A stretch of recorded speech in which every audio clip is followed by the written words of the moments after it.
Hey players, so defendant Deobra Redden was back in the courtroom today to be sentenced. And baby, the officers of the court said they weren't taking any chances of a second attack. So Deobra was accompanied to the courtroom with about 10 police officers and marshals.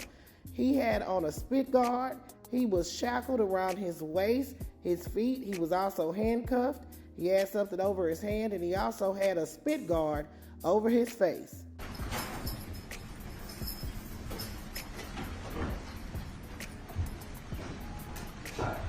Mr. Almaci's here now. Good morning. All right, this is on for the continuation of Mr. Redden's sentencing. Now, Deobra was in court today to face sentencing on one count of attempted battery causing substantial bodily harm. And the judge that he attacked is the judge that was sentencing him today. Now, last week he refused to come to court for this sentence, so they rescheduled it for today, and she ultimately sentenced him to 19 to 48 months in prison. He's set to reappear in court tomorrow to face 13 new charges stemming from the attack on the judge and her staff.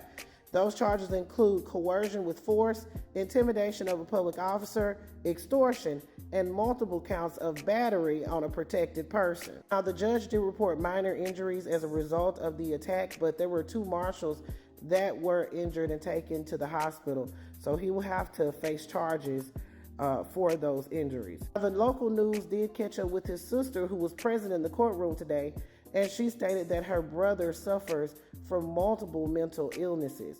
I can see that my brother just felt betrayed at the time when he was pleading and saying that he was in a better place, which is different for us all to be in a better place. I mean, when we struggle from mental illness, it's a chemical imbalance. Just as most addicts have chemical imbalances out there, we want to stop using, we can't. It's something that we suffer from. I don't think sending him to prison is going to deter anybody who suffers from a mental illness. They need to be surrounded by healthcare professionals who can treat him and so that he gets the right treatment that he needs. Now, the defendant does have a history of violent behavior, and that culminated on that day when he attacked the judge. So I hope that he gets the mental health that he needs.